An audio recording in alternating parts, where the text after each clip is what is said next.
Using a team charter to improve team performance. There are a lot of purposes for using a team charter, but one of the most important is that it allows team members to work together more effectively without making one person or a couple of people the bad guys, the people that have to enforce deadlines and enforce quality, and keeps one person from having to make all the decisions within the team. To create a team charter, follow these steps.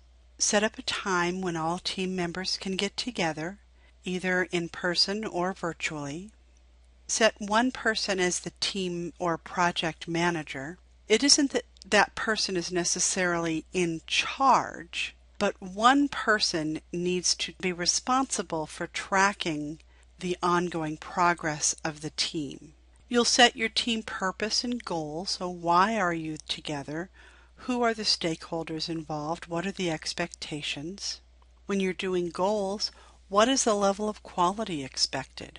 What do you expect as a performance measure for each team member? How much time do you expect people to commit? What are you aiming for as a group? So setting those goals and understanding the purpose are important so that everyone is aiming at a common target. It's easy to assume that people know where they're going, but that isn't always the case. Next, you're ready to assign team member roles and responsibilities. Some responsibilities are shared by all members. So everyone may be responsible for doing research. Everyone may be asked to edit a document and review. But ultimately, there are some roles and responsibilities that are going to be individual. One person will likely submit the finished product with everyone's name that was participating. One person will likely make final edits. So depending upon what your project is, you'll have different responsibilities and different roles for different people.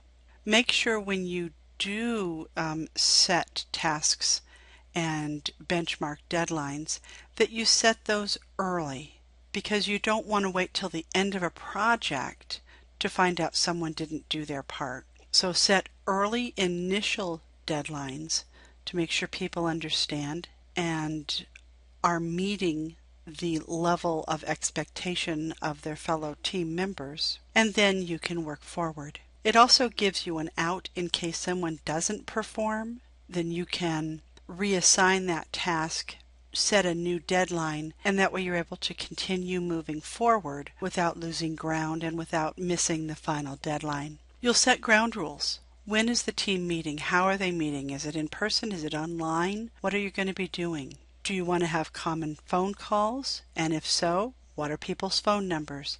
Are you going to be communicating via email? If so, what are people's email addresses? What happens if someone doesn't agree with what other team members decide? How will you address that? What kinds of participation levels and levels of commitment do you expect from each other? So setting all of these ground rules ahead of time and getting agreement and buy-in from all team members can really help improve the process of working together.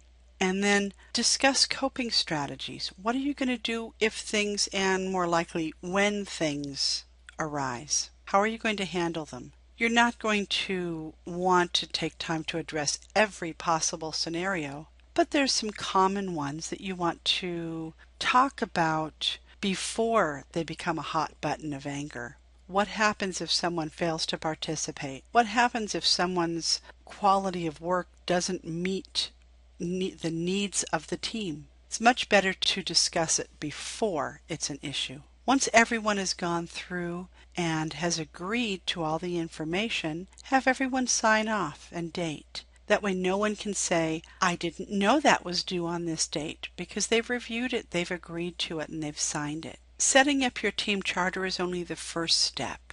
Use your team charter as a live document throughout your project. Keep track and mark off as tasks are completed and celebrate the completion of those tasks. If something isn't completed, note that in your team charter that someone failed to perform. Note that someone new was assigned the task and note the new completion date.